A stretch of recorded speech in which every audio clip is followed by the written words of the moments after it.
Hello students.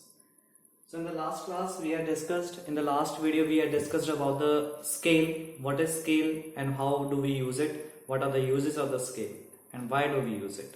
So now in this video we are going to deal with types of scale. In the last video we have also discussed there are three types of scales: linear, verbal and representative fraction. First of all, we are going to discuss about the verbal scale. Verbal or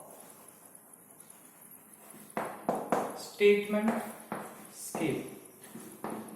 So verbal or statement scale is a scale which gives us a complete verbal statement. Like if I am saying that 1 centimeter is equal to 10 kilometer, how would I pronounce it? I would pronounce it like 1 centimeter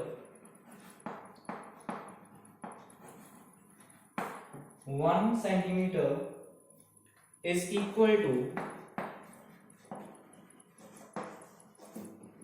10 kilometers. 10 kilometers. So this is what we call the verbal scale. So the disadvantages and advantages are both found in the verbal scale. When we talk about the advantages, it is very simple to understand. It is very simple to understand. As it is in complete statement, even a child of class 5th could understand it simply. That what it is saying, that it is saying that 1 centimeter is equal to 10 kilometers. So this is how the verbal statement is made. Now, when we talk about disadvantages, there are few disadvantages as well. As it is verbal statement, so it occupies space on the map. It occupies space on the map. So when we draw the map, when we represent the verbal scale or statement scale on the map, it occupies space, and which is a very great disadvantage of this map. So second disadvantage of verbal or statement scale is that whenever we compare different maps,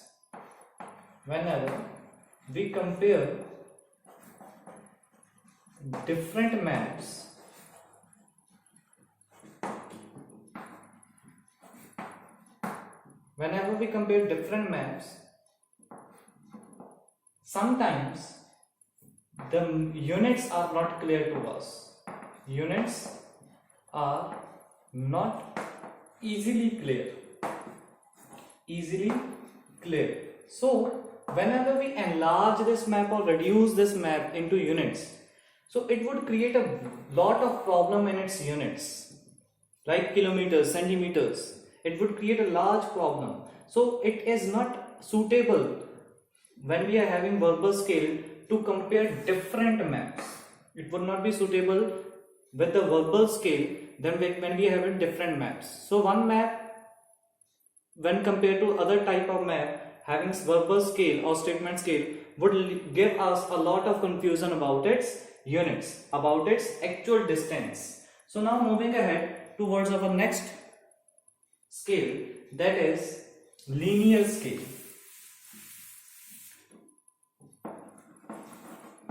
Linear scale or graphic scale,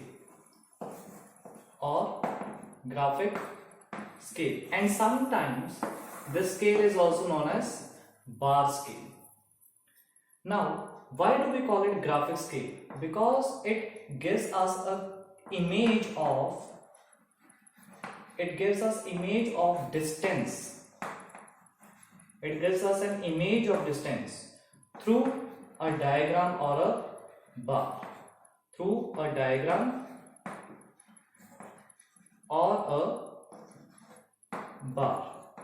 So it does not tell us directly about this scale, as statement scales tells us that 1 centimeter is equal to 100 kilometers or so. But linear or graphic scale does not give us a clear-cut statement. It gives us a graph or a diagram in the bottom of the map, which we need to study ahead. After studying this diagram or bar that has been given in the map, then we would come to know about the scale of the map. So as statement scale or Werper scale has given us a clear-cut statement, so it is easy to understand. But when we talk about the scale of the linear or graphic scale, we need to assimilate the scale through the diagram or bar that has been given on the map. So how we are going to do that, we need to understand through a bar. So according to your book, there is a linear graph given to you like this. So a linear graph is given on your book according to this. So now there is a scale written that 2 centimeter to 1 kilometer. 2 centimeter to 1 kilometer. What does it mean? It means that the actual distance, so the above the letters mentioned here, the alphabets, the digits mentioned here are representing the actual distance in the kilometers, and into the smaller units into meters. So as we have discussed, the linear graph is first of all divided into two parts. It is divided into two parts. On the right hand side of the zero, the scale is called primary scale. On the right hand side of the zero, it is called primary scale, and on the left hand side it is called extensive scale. Extensive scale, secondary scale, or extension scale, whatever you want to call it, you may call it among these three words: extensive scale, extension scale, or secondary scale. So on the right hand side of the zero it is primary scale, and on the left hand side of the zero it is extensive scale. Now extensive scale is taken as two complete units, the SI units, and when we talk about extensive scale or secondary scale, it is in the smaller units on the left hand side of the zero. So now they also mentioned that 2 centimeter to 1 kilometer. What does it mean? It means that the actual distance in kilometers, that is on the ground, is represented by 2 centimeters on the map. Means this 2 centimeter line represents 1 kilometer on the ground. Again, this section would be of 2 centimeters would be representing the distance between 1 kilometer and 2 kilometer. So in the same way, so from here we could conclude that this linear scale is to be studied by us. We need to study this linear scale. And when we talk about this secondary scale or extensive scale or extension scale, this tells us about the figures in the smaller terms. Like it would tell us 1 centimeter is equal to 500 meter. Whatever there is on the primary scale, it would diminish into the smaller units. The secondary scale would diminish it into the smaller units. Whatever there is in the primary scale, it would be diminishing. It would reduce it into the smaller units, secondary scale. So 2 centimeter is equal to 1 kilometer and 1 centimeter is equal to 500 meter, which means that on any map having this scale, if I am drawing a place A and B and the distance between these two places through my scale is 4 centimeter. If the distance between these two places through my scale, straight distance would be 4 centimeter, that means that 4 centimeter would be equal to 2 kilometer. Now I would be able to judge the actual distance between A and B on the actual ground. Now through this map, by studying this scale, I would come to know about the distance between place A and place B, that is 2 kilometer. So this is how the linear or graphical scale works. Now moving ahead towards our third scale, that is representative fraction. Now we are going to talk about the representative scale or representative fraction scale. Now what is representative fraction scale? Let us discuss it.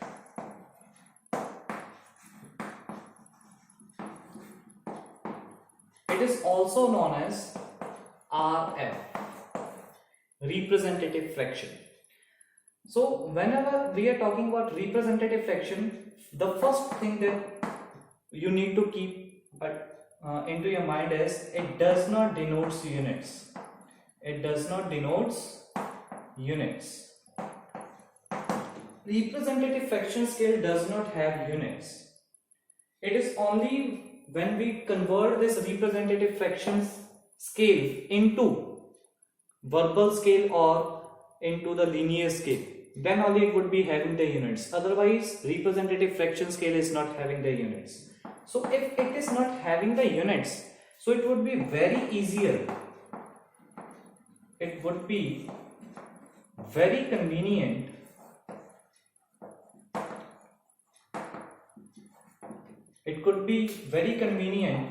to compare different maps. As we have discussed that in the verbal scale or in the statement scale, there is a units for each and every you can call it each and every part.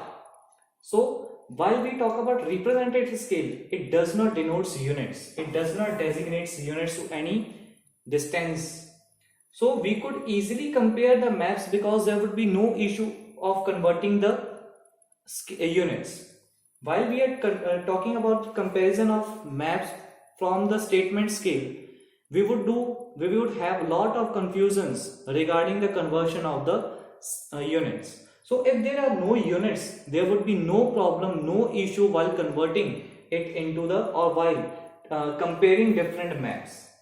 So now, when we talk about representative fractional scale, we need to discuss that how is it written. So the representative fraction scale is written as RF, 1 upon, suppose 1000. Let us take an example of 1000. Now what does this RF 1 upon 1000 mean? It means that one unit, any unit, it could be inches, it could be centimeter, it could be feet, one unit on the map, represents 1000 units on the ground. Now we are having an opportunity here that we could use any unit according to our wish here. If I am saying 1 unit means 1 unit, let me take unit as a centimeter. If I am taking centimeter, then I would also take centimeter in this unit as well. So 1 unit means 1 centimeter would be equal to 1000 centimeters. If I am drawing 1 centimeter on the map, that would be equal to 1000 centimeters on the ground. So make it sure the units must be same. If I am talking about here unit, I am taking meter, then here would be also meter. Then it would be resulting in 1 meter on the map would be equal to 1000 meters on the ground. Now here we need to understand that what the numerator and the denominator tells us. So the 1 is numerator here. It tells us about the distance on the map. In whatsoever unit it is. And here the denominator tells us about the distance on the ground. Which means that 1 unit on the map is equal to 1000 units on the ground, right? So how we are going to more specify it? We can also more specify it with 1:1000. We need not to mention meter or centimeter or kilometer. So the confusion created by these units is removed, eliminated from this scale. So one unit, it may be centimeter, meter, kilometer, whatever, would be representing 1000 units of same unit. So this is how we are going to take the representative fraction, which is the easiest one from all the scales that we have discussed so far. So representative fraction, but we need to convert this scales into different other scales in order to study. So that we will be studying in the senior classes. So for now we have discussed all the 3 types of scales, and that was all with this video. Meet you in the next class, next video with a new topic. Till that, goodbye, stay home, stay safe.